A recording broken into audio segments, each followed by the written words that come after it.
Hey everybody, it's CJ Fox. Today we're going to take a look at Bachmann's Fairbanks-Morse H16-44 diesel locomotive. Now, this locomotive here is not DCC powered, it is standard DC. Though, when I did take this apart to do some work on it, there is a computer chip inside. There's a big long like a computer chip or some kind of motherboard inside where it's possible to turn this into a DCC locomotive. Though I don't have any plans to do that. Anyhow, I got this locomotive off of eBay for like, I don't exactly remember the exact price. It was under $50. And since this is a newer Bachmann, it doesn't have really the quality control issues that they had back in, say, the 80s and 90s. So thankfully, this is a more modern model. And from what I've ran with it throughout on my layout and with the club's layout, the Green Bay Area Model Railroad, which I do have 2 videos of it, go check them out. I will have them pinned in the I'll have them in the description below so you can go check that out. This locomotive is featured in those videos running a train around the layout. And it's a fantastic puller. It's nice and quiet. And also it includes other features that this does have. It does have working directional headlights, so when this end goes forward, this light turns on, and vice versa, when it goes backwards, these lights turn on. If you get up close in here, you can see that this is not plastic or a plastic wire. This is actually wire, like actual wire that's protecting the radiator fans. And you can see up top, here's the exhaust holes, I guess. This is probably a cooler fan or a coolant fan. Maybe if you guys know what this is, this vent goes to, let me know in the comments below. You see they also did a wire mesh on that vent as well. You can see up closely that there is there's a black figure right there inside the cab. So there's actual figures that come inside the cab of this locomotive. And that's a printed decal on the plastic of a windshield wiper. You see the horns. This does come with Bachmann standard KD style couplers, Norfolk and Western. And also when the light turns on, these number boards also turn on, and of course they do say number 147 on it. So yeah, almost the same on the other side, except the horns in this place now. This does have an all-wheel drive system similar to an Athearn's. As you can see, the brass flywheels are right here. The motor is pretty much above this gas tank mounted around here. And yeah, it's, you know, with every locomotive I own, like the railings always come loose over time, as I bought this used. So yeah, there's nothing too special to say on the outside. It's a standard FM H16-44. Though I also Googled to see if this locomotive number 147 actually exists in real life. Apparently, it does exist, according to the Railroad Pictures Archives, which all I could find is that this locomotive was underneath the Virginian Railway back in the 50s when this was built back in. According to the archives, it was built in December of 1956.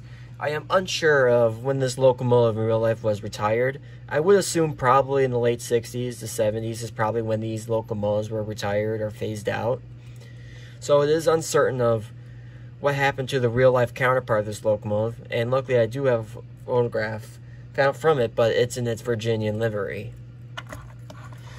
So yeah, that's pretty much what I want to cover about this. Oh, speaking of which, a little bit of facts. This locomotive is the predecessor of the H15-44, even though they looked pretty much identical. These locomotives have a slight horsepower increase from, I believe, probably 1,500 to what is now, these locomotives have 1,600 horsepower coming from their diesel-electric drive. Now, to say what this model can do, I can pull maybe about 10 cars on the model layout at the club.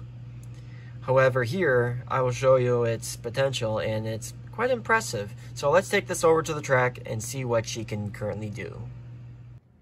Alright, I am on the layout, and speaking of which of layout, before I run this locomotive, I kind of want to show you that in the time between the last month or so since I made the last video of my SD40, well, I managed to find myself a 4x8 board, and I kind of want to show you guys around the layout.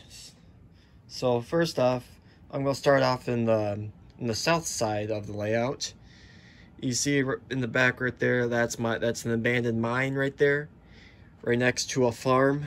Little layout right here, where you can see there's a little tractor, a bus, the farmhouse, barn, and a machine shed. Then you move on over, you see all the cars and trucks on the road, including a gay bus. And then we got the car wash right here, with a car waiting to go in, and a shiny, clean car that's coming out. Oops, sorry. And then over here, this is a general store, the backside of a general store, which you can't tell from this side of the layout. There's an old-fashioned gas station that has a BMW and a Ford Escort colors. Oh, right underneath there, I see that there's a Volkswagen bus under there. Then you got three houses over here, like in a little residential district with some construction going on that branch right there that I have removed. So those little construction vehicles are imitating the removal of that said line. Then we move over to downtown. You got a little business district here. This is actually one of my oldest buildings that I built when I was little.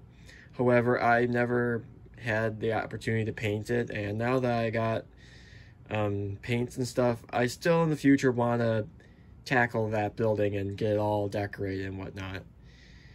Then you got the other part of downtown with the firehouse, grocery store, apartment, little shop right there. And then directly below right here, you can see there's a little park right there, like a community square, like a town square. Then you got the train station right here. Then back over here, this is the redistribution facility where trains come along this siding right here, unload their goods, and they get processed through my tongue stopped working. Gosh, I just said it. Anyway, that kind of center, and all the trucks get loaded up and they move out. And you can see there's a Pepsi truck that's fully loaded with good old Pepsi. And last but not least, in a little bit of a train yard, I got the switching tower and the engine house, which if you can see inside, I do have my wooden toy of James from Thomas the Tank Engine, which I've had that since, oh gosh, since I was probably like 4 or 5 years old. It's actually in relatively good condition. It's not a HL scale model, I think it's made out of wood. But I thought it being in there would be a cool thing. So let's see how she currently runs on the layout.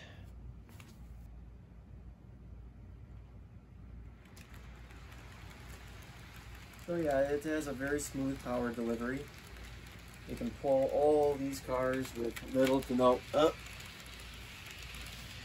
I will have to move those cars. I apologize on that. It's those Delaware and Hudson gondola cars that... Gondola, however you pronounce it. I just have issues with those cars that they keep derailing or something like that. So there's something either going on with the couplers or the axles on those cars. Anyhow, I'll get this thing back rolling so you can see the rest of the consist.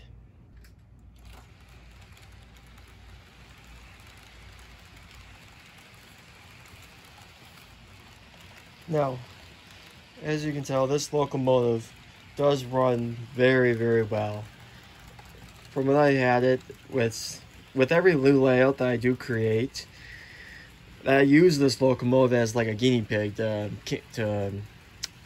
make sure there's no kinks in the track or any dead spots, dead rails and whatnot. Because some of these rails are probably a little bit, not too old, but they are old.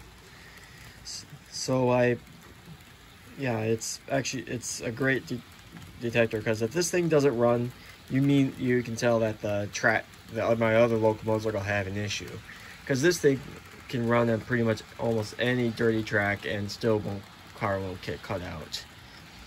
Bachmann did a very, very good job with designing this model, and it's been far a very, very reliable unit.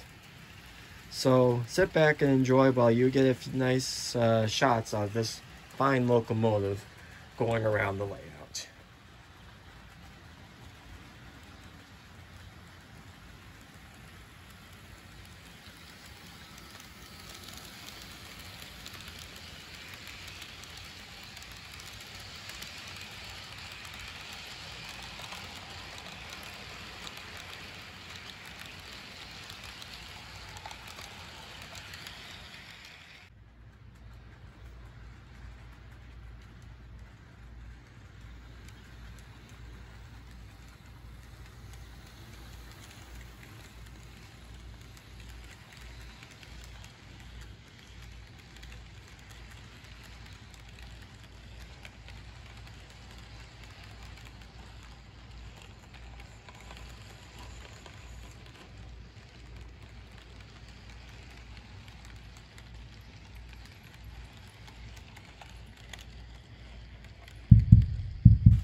So yeah, that kind of sums up my video for this I keep saying Franklin-Morse.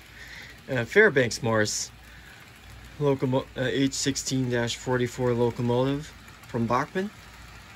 And I hope you guys enjoyed this video despite its, couple of my mistakes. So yeah, I hope you guys enjoyed this video and look forward to the next one being made. And I'll keep you guys waiting to see which locomotive I'm going to review next. So, this has been CJ Fox. Y'all have a good day. Bye-bye.